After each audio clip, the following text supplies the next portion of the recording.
Sustainability is a critical business strategy that drives efficiency, profitability, and ethical responsibility. We all have heard that before. But that being said, many questions often exist about identifying usable strategies for sustainability efforts and to make it pay off.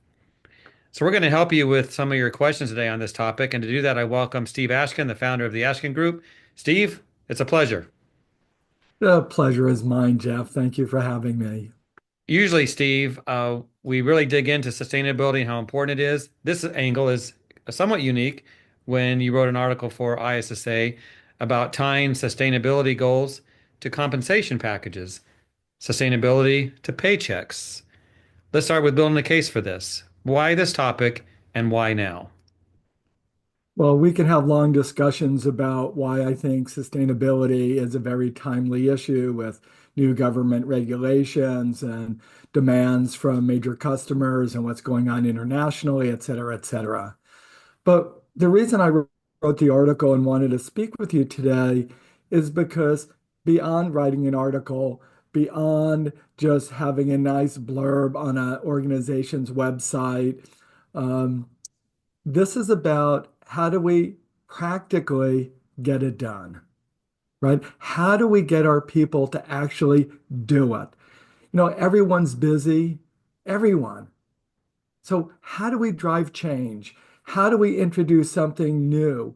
So, if we think sustainability is important, we believe that some of our customers, right, doesn't have to be everybody.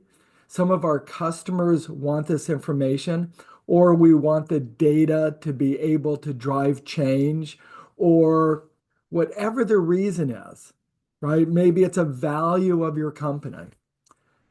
We need data, and then ultimately, we need people to actually do something different.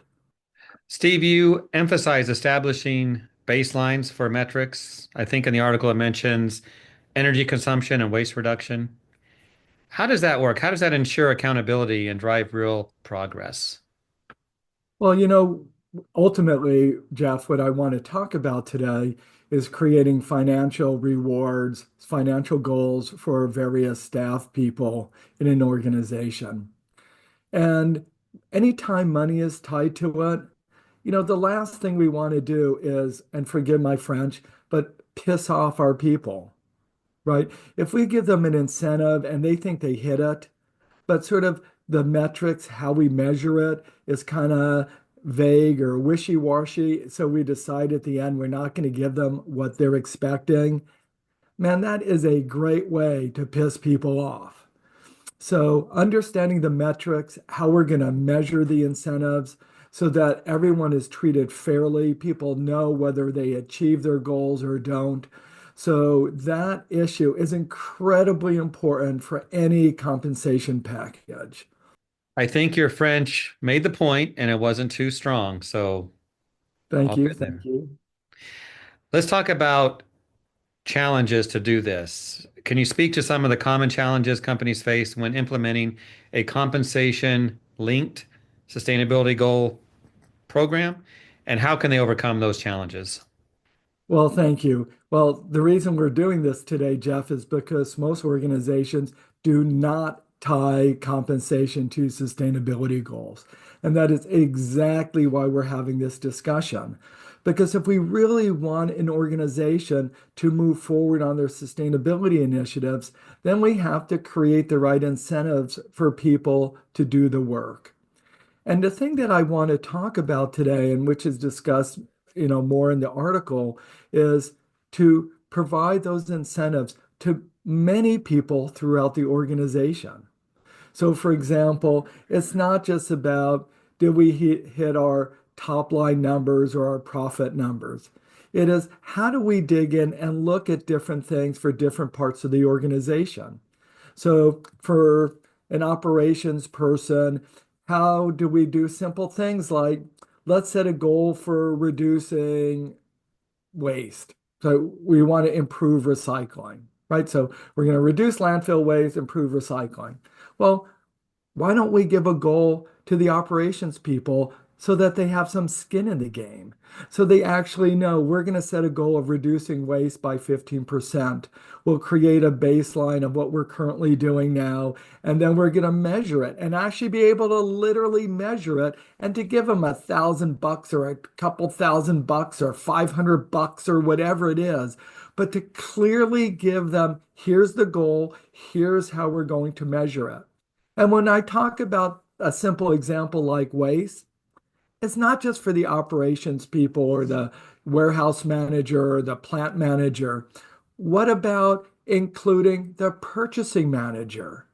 Because a lot of times, how we buy our products, if we can buy them in bulk, if we can buy it so that the vendor will take back the packaging, take back the pallets, take back the other materials. So to think broadly about how do we engage multiple people in the organization with simple shared goals that have financial implications for them, so the company sends a clear message that this is an important issue that we really want you to work on. So you mentioned operations and waste reduction. There, it makes sense. Are you saying that every department in an organization could have some type of program like this? Thinking human resources, finance, some that aren't in the weeds doing the work. Well, I'm pausing just a second because you asked me if every organization or every, you know, entity or, group within the organization should have these goals. And I'm not sure if everyone should. I'm Okay, not. that's But fair. yeah, but again, you should think about it, or the business owners should think about it. That's exactly the challenge I want to give to them, is to really think about these issues. You want your company to be more sustainable, then it's not just lip service or part of your mission statement or something on the website. How does it affect HR, right? Is there goals, for example, for improving retention of workers? Is there goals for them if they help reduce injuries, right? Because that ties into the type of products and training related stuff. Are there very specific goals that we can give HR, that we can give purchasing, that we can give operations? And of course, sales and marketing, right? We want Mhm. them to grow the product line. So all of them, distribution folks, the transportation, and how do we reduce the amount of fuel used per dollar of sales or, miles per gallon. There are all these opportunities that we can measure them. And by giving people shared goals with financial incentives, just like we would do for other things. That's how you're really going to drive sustainability into an organization. Sounds like every organization needs a sustainability manager on their staff. Um, I think for larger organizations, that's absolutely true. But a lot of companies in our industry are entrepreneurial, small and medium-sized Mhm. businesses. So I don't really know if they could take on more overhead. Let's be honest, that's what it would be. Um, but instead, whoever's making those decisions just need to have it top of their mind when they're redoing compensation packages for the new year, to think about different metrics with some financial objectives that tie to sustainability. That's really the message I'm trying to share.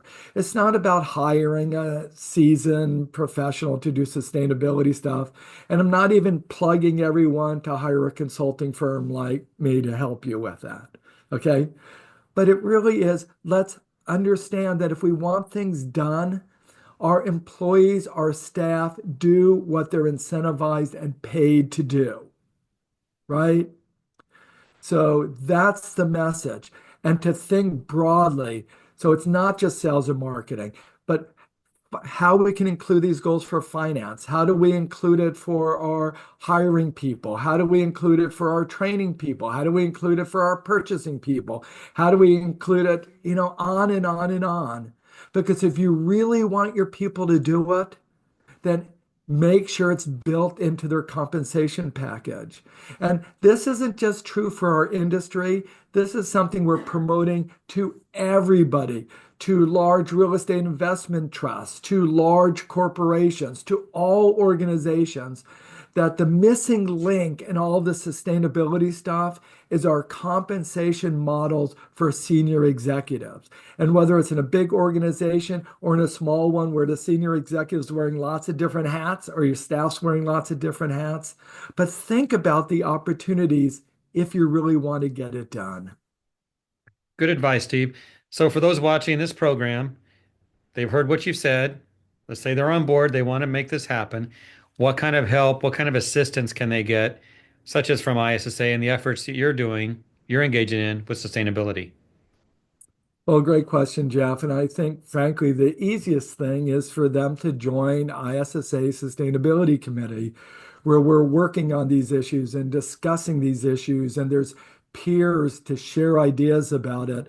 And we'll be providing more information with the committee and some of the materials we're putting together to really help make it easier, especially for ISSA small and medium-sized members to succeed at this thing we call sustainability.